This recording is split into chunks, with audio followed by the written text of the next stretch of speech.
Hey guys, welcome to the Remnant Radio. You're watching one of 19 episodes with Dr. Craig Keener, one of the preeminent Bible scholars on the planet, and we're talking about the Gospel of Mark. This is going to be an exciting episode. The connections that Dr. Keener put together while we were with him at Asbury Seminary, phenomenal. But man, it was an expensive trip to get all of us out there to film this content. But we want to give it to you for free.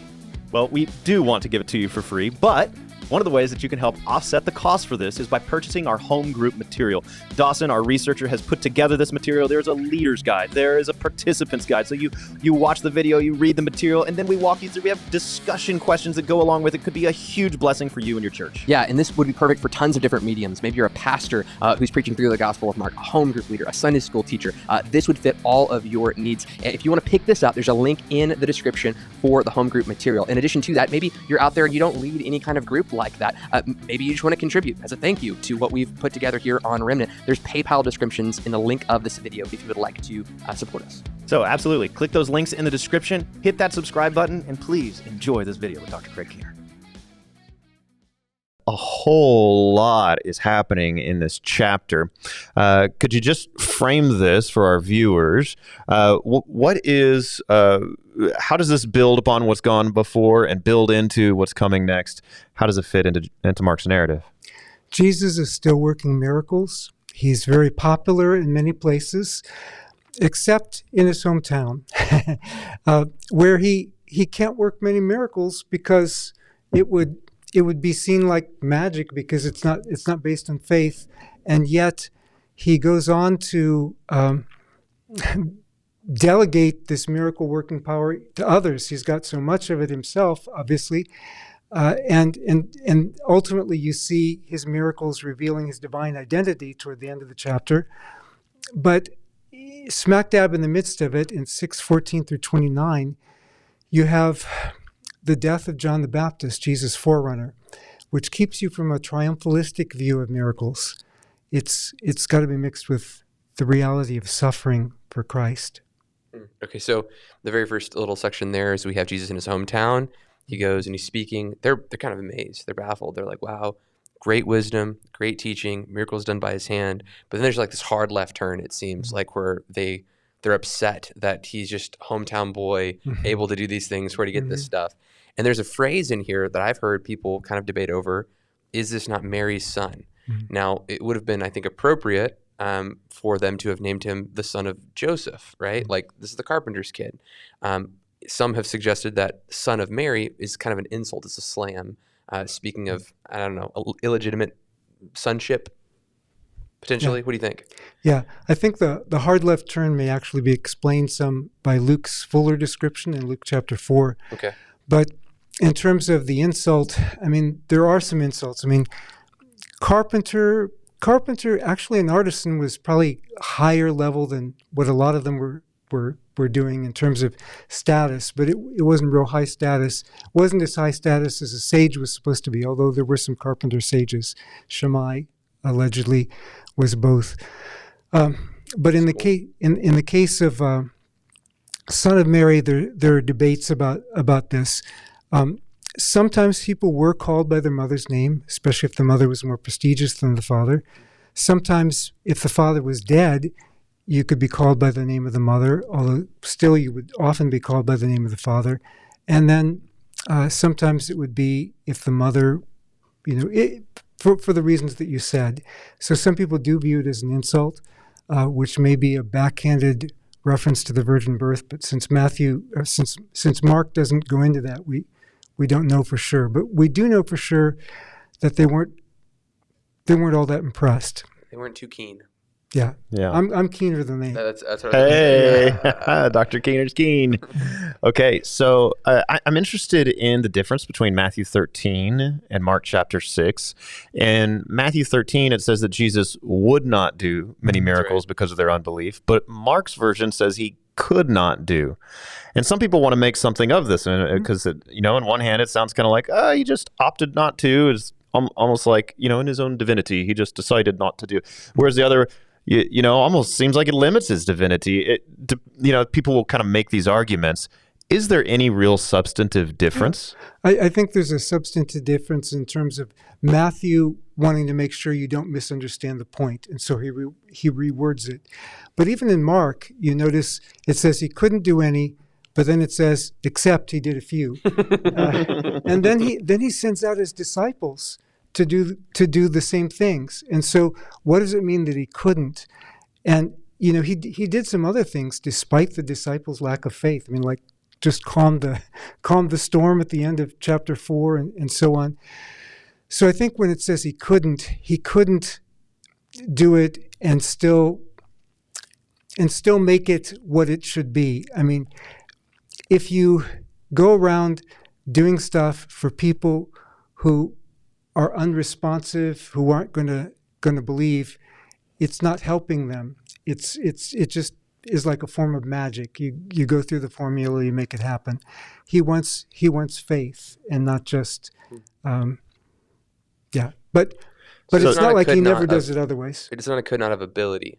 It's a could not of like within his own nature. Like a self-contained could not. It wouldn't be appropriate. So same kind of question on the heels of that. The Matthew, Mark kind of seems a little bit different.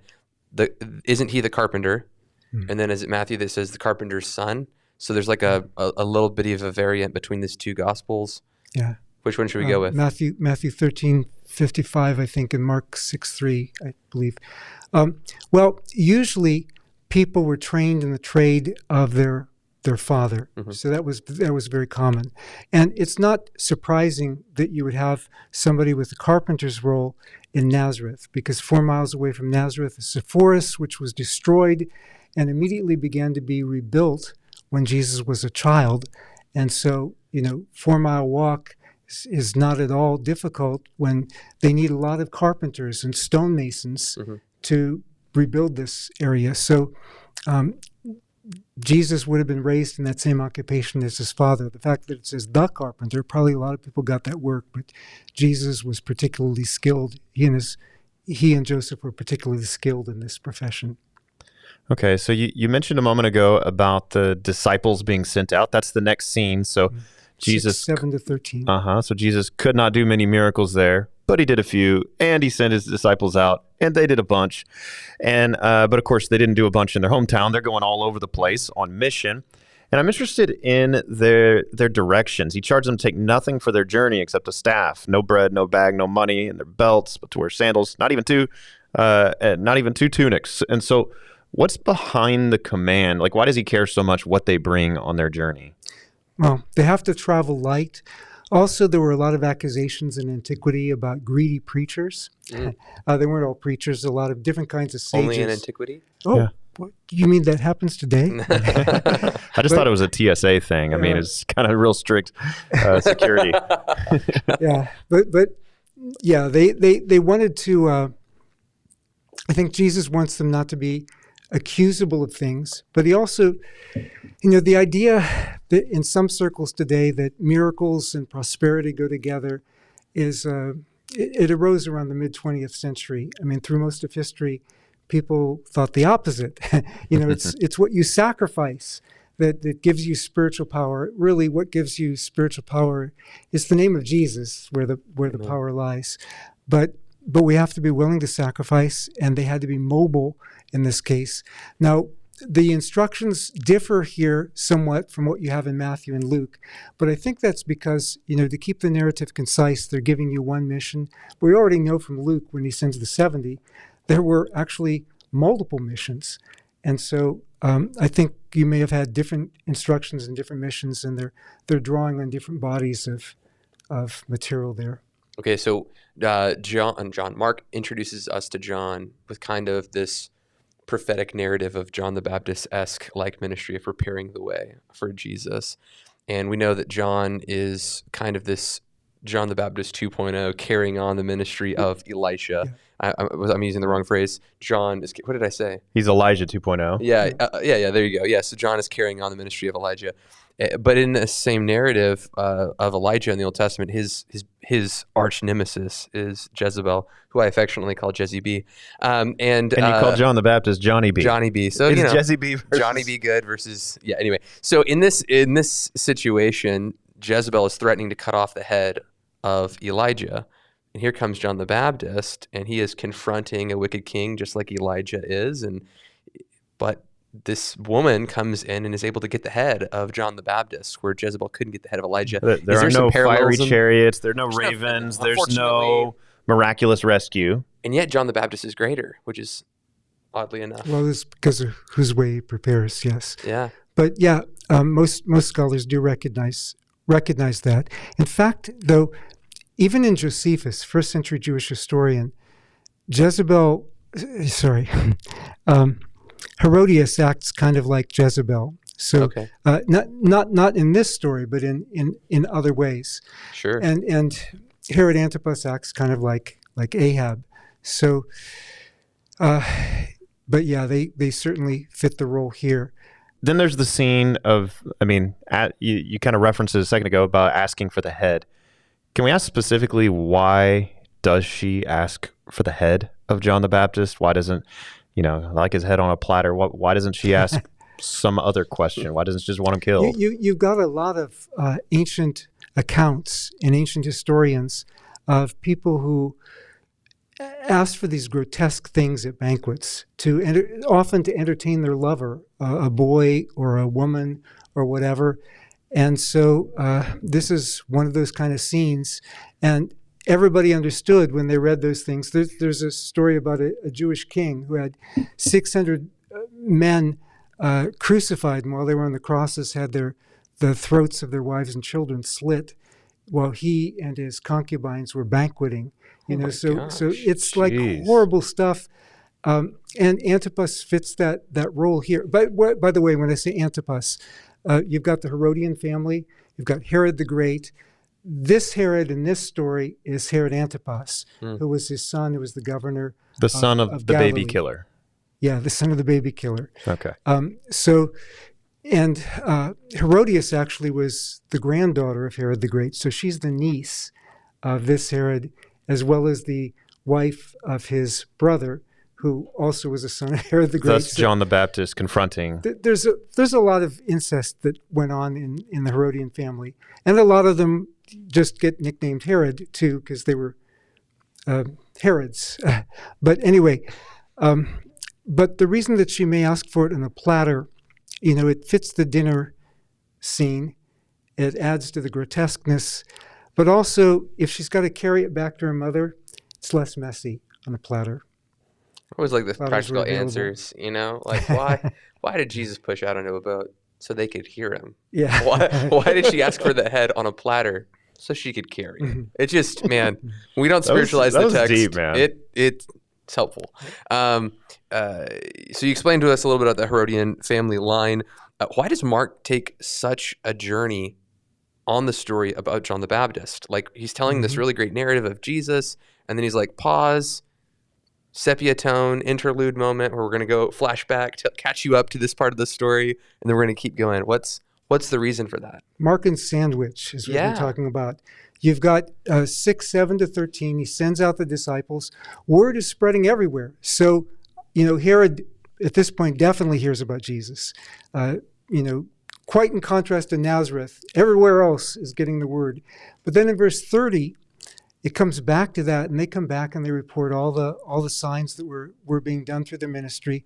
Verses 14 through 29, smack dab in the middle of it, detailed description of John the Baptist, the forerunner of Jesus, being martyred. It shows you where the narrative's headed, what's going to happen to Jesus. And these disciples are all excited about sharing in Jesus' power. Well, you get to chapter 13 and you get some more explanation of they're going to share in Jesus' sufferings too. We're going to share in Jesus' sufferings too. Persecution is part of the deal. So it all fits together with the message of the crucified king, the crucified king, the crucified king. Oh, and it's not just him. It's all of us who want to follow in his footsteps. Wow, I'd never noticed that sequence.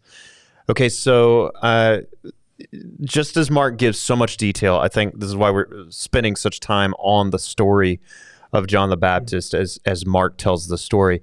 So I want to ask, because I know you mentioned this before the show, you're talking about that there was a significance to the fact that Herodias' daughter goes out to ask for the head. So enlighten us. What is the significance? Sure. Yeah, in terms of Herodias' daughter, there's actually a textual variant in the Greek, but I think it is Herodias' daughter, whether it was an ancient version of a typo or whatever. But yeah, Herodias' daughter goes out to ask her mother. I don't think that Herodias was actually there to watch her husband's probably drunken lust after the daughter.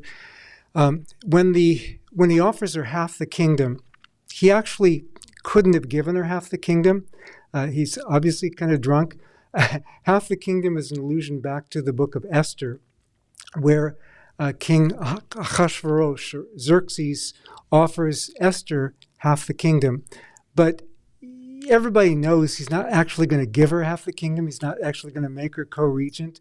And everybody knows it's not smart to ask for something that the king doesn't really want to give you anyway. But in any case, he offers her this, and so she goes out and she has to ask her mother for something more practical, because sometimes people would ask for things that were like more than the person would want to grant. People sometimes promised, I'll give you anything, just ask me, and then they ask him for something the person doesn't want to grant, and the person's so embarrassed. But sometimes also some strange accident happens to the person who asked. So you really have to be careful about what you ask. He fell out of an elevator shaft onto some bullets. Oh, wow. And so she goes out. Now, in contrast to in Rome, in the Eastern Mediterranean and further to the east, often you had segregated banquet halls. You have that in the book of Esther. And the fortress Machaerus, where Josephus, first century Jewish historian, tells us that John the Baptist was kept, it actually has separate banquet halls. So presumably, given the customs, these would be separate banquet halls for the men and the women. So she has to go out to ask her mother, who's not in the same banquet hall. And the only reason the daughter is there is because she's dancing. And this is probably not a prom prep dance, or, just she's practicing her ballet before her dad or something. This is a little scandalous. It's more scandalous, which some scholars have pointed out, you wouldn't expect a princess to be doing this. This was low-life kind of stuff. Except from what we know from the banquets of the Herodian family, they were notoriously scandalous. What happened to the Herodians, like Herod and his family? Well, glad you asked that one. Herod was technically not a king. He was a tetrarch. Right. Mark calls him a king, which is probably how he was experienced by Galileans. I mean, he's a prince. He's the son of King Herod. But he never actually got to be a king himself. Rome wasn't quite ready to trust him with that responsibility. But Herodias, technically the niece of Herod Antipas, she had a full brother by the name of Herod Agrippa. Herod Agrippa I appears and dies in Acts chapter 12. He's also mentioned in Josephus, dying under the same kind of circumstances. But Agrippa was party buddies with Gaius Caligula in Rome, and actually ended up getting himself in trouble because he was like, whoa, I wish you were the emperor instead of Tiberius. And so he gets arrested because Tiberius is the emperor, and word gets back to Tiberius. But when Tiberius dies, then Gaius Caligula becomes the emperor, and he takes good care of his party buddy, Agrippa I. Like frat brothers. Yeah. But eventually, Agrippa becomes king of Judea from the years 41 to 44, I believe, of the first century. He would have stayed king longer, except he died. Worms. Acts chapter 12, yeah. Ate his body. So, but when he was king, Herodias was like to her husband. I mean, she had left her previous husband, married Herod Antipas, probably not because he was a handsome guy or for romance. I mean, he was a generation older than she was and all that. But she, it was a step up. Her husband seems not to have been very politically ambitious, but, Herod Antipas had a little bit more future ahead of him. Well, now her brother is king of Judea. And she says, no, wait a minute. You've been tetrarch for a whole generation since your father died in what we now would call 4 BC. So why aren't you a king? You should ask the emperor to become a king too. And he said, dear, nobody can become emperor nobody can become king unless the emperor says they can become king. No, you need. And Josephus says she kept pestering him, and finally, he petitions the emperor and says, "Mr. Emperor, sir, could I please become a king like my brother-in-law?" To which the emperor replied, "That's treason. No one can be king unless I say they can become king." And so he ends up getting banished to Gaul, and I guess for his Gaul. But Herodias, spelled differently, in wrong language, but Herodias ends up going with him. So he ends up losing not half his kingdom. He ends up losing everything. Maybe they should have listened to John the Baptist. Adultery never pays. But there's also another reason I think why Mark calls him a king, because it sets up a contrast. Here you have somebody with a lewd banquet. It's his own birthday, which was back then it was just a Greek and Roman custom, not a Jewish one. But they're the elite. So, but it's all self-centered. It ends in somebody's death, contrasting with the banquet that'll come after this, where Jesus feeds others, and Jesus is going to be a servant leader who's going to give his life for others. So Jesus corresponding with John the Baptist, contrasting with Herod Antipas.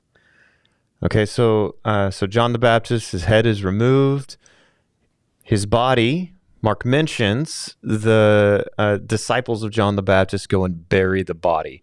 Is Mark just telling us the story as an FYI, or does this contribute to the narrative flow of what Mark is trying to achieve? More importantly, did they keep the head?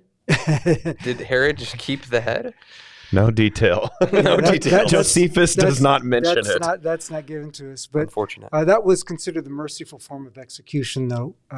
Crucifixion was death by slow torture, whereas decapitation was much humane. Quicker, relatively speaking. So, he did look out for John, sort of a little bit, but still very corrupt. So in terms of them burying the body, normally the eldest son would be in charge of the burial and so on, but John apparently doesn't have family like that. But he has disciples who can do it for him.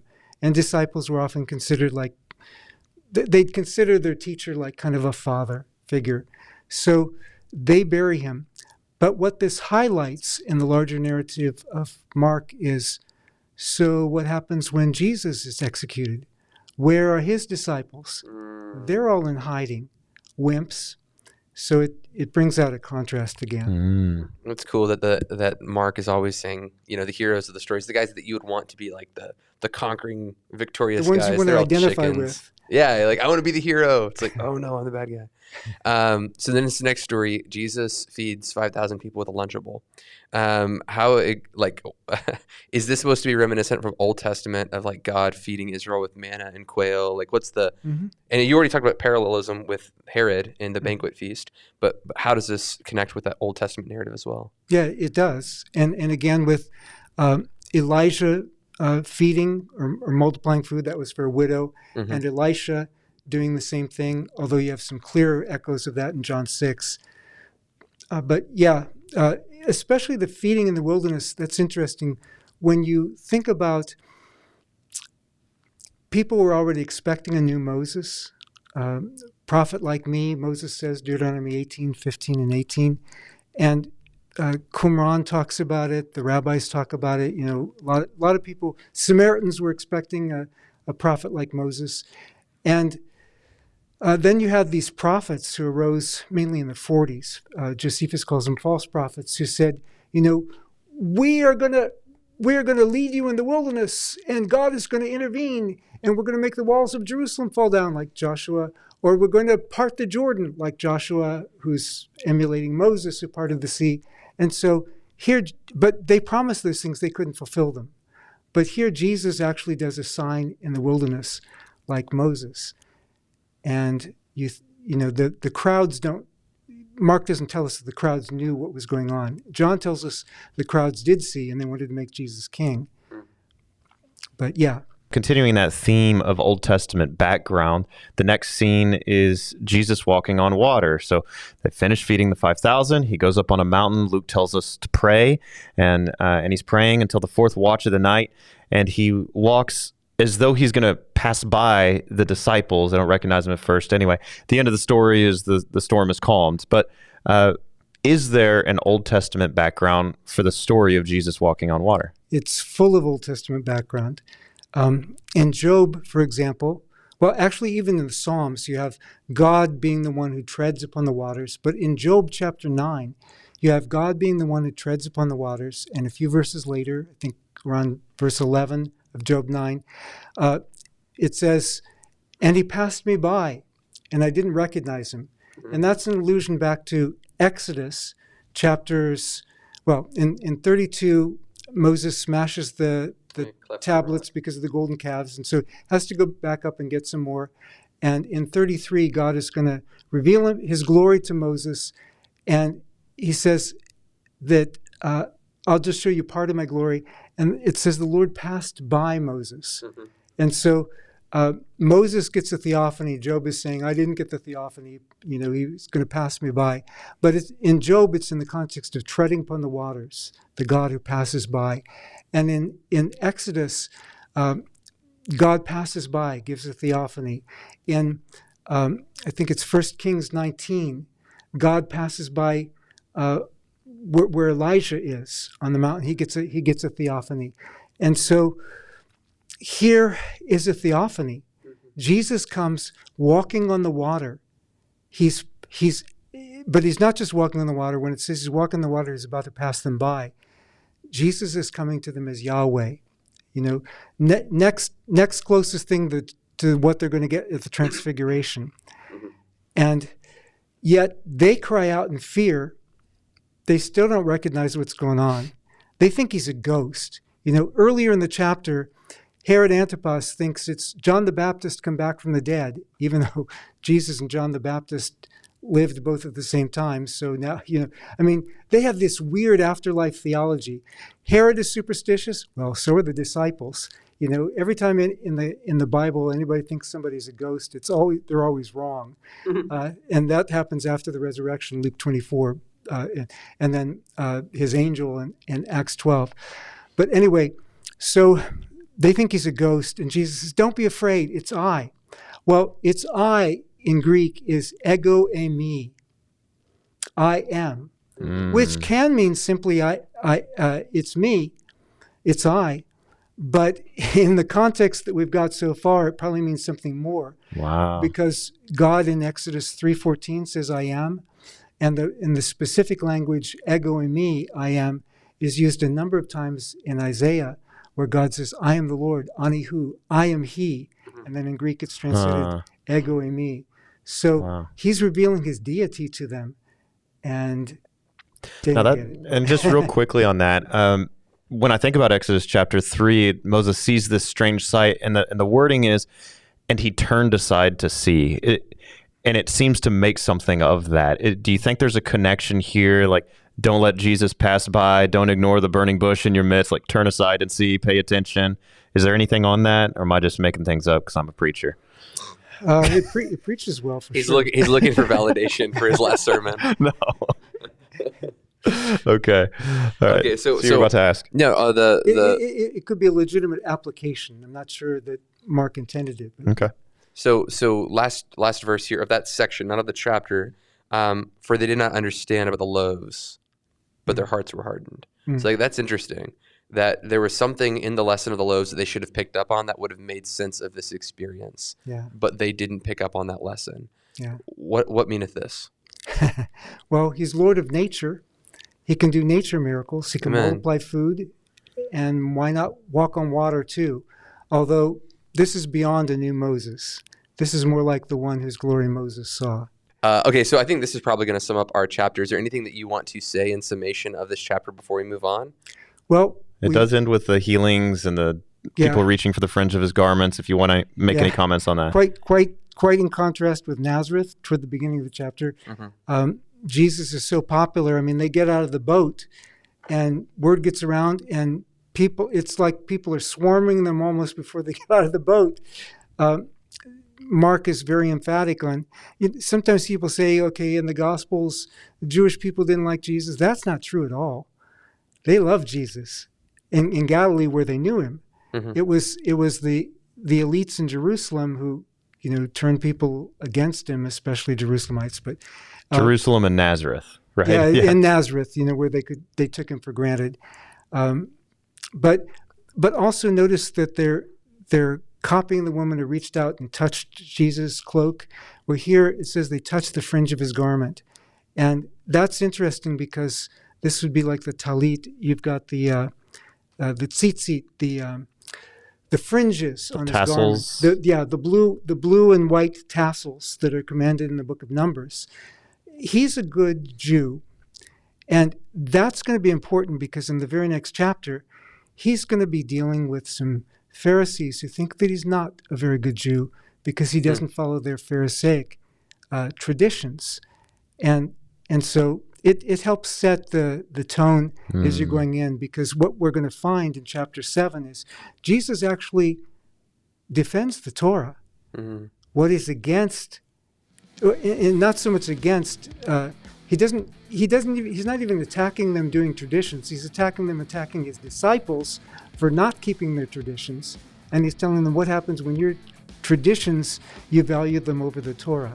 So anyway. Wow. I hope you've enjoyed that episode on the Gospel of Mark with Dr. Craig Keener. If you want to go back and watch former episodes that we've done, there's a playlist right here, or you can watch the very next chapter, which will be listed right here. If you've been blessed by this episode or other episodes we've done, consider giving. There are links in the description.